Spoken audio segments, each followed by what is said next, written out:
We're here. Between CNN and Fox. To demand that they tell the truth. And if they don't tell the truth, we're going to tell the truth. We want to know from CNN and Fox. How come they're not talking about the neo-Nazis and the fascists who are playing a prominent role in this coup d'etat in Kiev? How come they're not talking about the fact that these racists and reactionaries in Kiev proudly display the racist Confederate flag out of some kind of sick nostalgia for slavery and the Confederacy? How come they're not asking the government, the White House, the Congress, the Pentagon? What are they doing? Supporting neo-Nazis and fascists. We know why. It's because when it comes to expanding U.S. imperialism, they will ally themselves with everyone and anyone. That's right. Including fascists, racists, terrible, reactionary monsters. Because it's about money. It's about empire. And we're not fooled anymore. Finally, let us tell Fox, who has a reputation for loving to give racists and reactionaries a voice. Go ahead. You're not going to win. The world is turning against you. The world is turning against you. The world is turning against U.S. empire. Wake up. People are rising up. They're demanding true freedom. And independence from U.S. imperialism. And you can't do a damn thing about it. U.S. hands off the Ukraine. U.S. hands off Venezuela. We're here today because we're protesting yet another war being funded and supported by the U.S. The U.S. is actively, openly supporting fascists, in the Ukraine right now. And meanwhile, people in the U.S. are starving while they're planning to, send billions and billions of dollars once again to wage another war. So we're here to protest. This is in conjunction with protests going on around the country, and we will continue protesting to end, the really serious, real threat of war in the Ukraine. Rise! Crimea will rise! CNN rise! Crimea will rise! CNN rise! I'm here to show my opposition to U.S.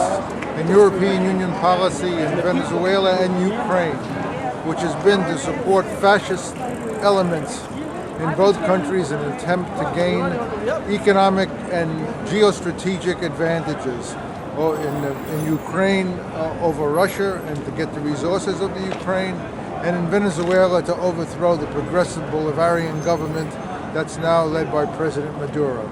We need to get out of Ukraine and let them solve their own problems. It's time to the U.S. lets the world evolve instead of trying to take over the world. USA, CIA! USA, CIA, out of Ukraine!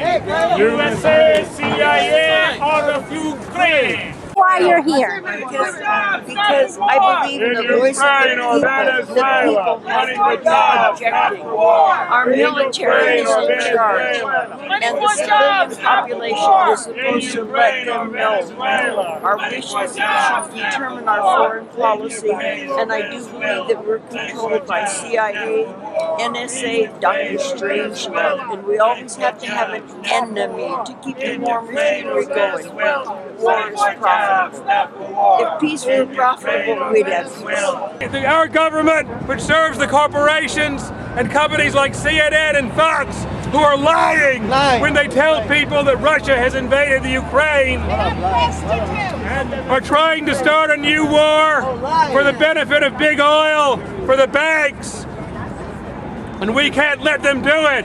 No. So please stay in touch with the International Action Center. We have to organize a movement that can actually stop them from launching a new war. Only the people can do it, because the politicians, both Democrat and Republican, are all for war. They're all in the pockets of the corporations. That's true. On Sunday, the people of Crimea are going to vote on autonomy, on their right to secede from Ukraine. That is none of Washington's business. Right. 100,000 people died in 1942 to keep the Nazis out of Sevastopol. There is no reason in hell the people in Crimea should submit to a new Nazi regime that's been installed in Kiev by the CIA. U.S. out of Ukraine, U.S. out of Russia, U.S. out of Venezuela. No new Cold War. I just want to let you know that right now in Venezuela, the government is doing everything they can against the fascists. That's the coup they're trying to carry out in Venezuela. There are paramilitaries or Colombian mercenaries that have come into the country, that are penetrating the country on all corners, murdering people. They're the ones contributing to all this violence. They've also found Israelis in Venezuela contributing to the violence. So it's important that we get the word out. All the violence is only in about 16 municipalities out of 300 something. So it's important we get that word out. The violence is not in all of Venezuela. It's only where the elite and the rich live. They're throwing their tantrum with the help of paramilitaries and Israelis to try to overthrow the government because they've lost the power. That's true. That's right. Thank you, Lord. Thank everybody. This weekend, just yesterday, a person was killed and 30 injured. Person was killed and 30 injured in the eastern city of Donetsk. Because the coup government in Kiev. Is sending fascist gangs. From the west. To the eastern cities. That are resisting the coup. This weekend. Anti-fascists in Ukraine are warning us that their demonstrations may be attacked like the one in Donetsk yesterday. We need to be alert. The way that Fox News and CNN and the other big business media are going to spin this is that anti-war, by which they mean anti-Russia, protesters are clashing with pro-Russia protesters. But we know what that really means is that fascist protesters are attacking the anti-fascist protesters.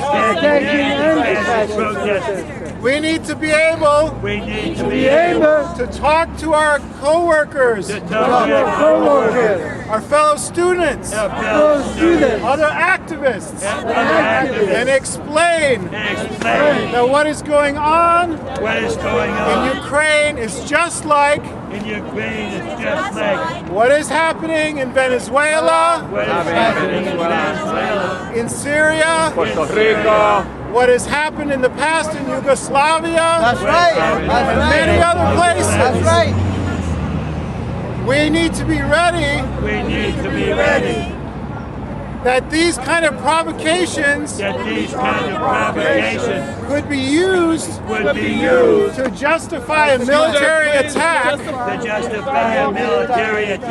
on the eastern cities that are resisting the fascist coup. It could come from the military in Ukraine, which is now under the command of the fascists from the Maidan movement. Or it could come from NATO, directly or indirectly. Especially if Russia is forced to intervene in Crimea to protect the population there. So thank you for listening, sisters and brothers. Thank you for listening, sisters and brothers. Let's all stay alert.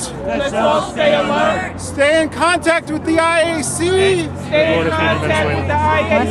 And be ready to be out in the streets again. Again.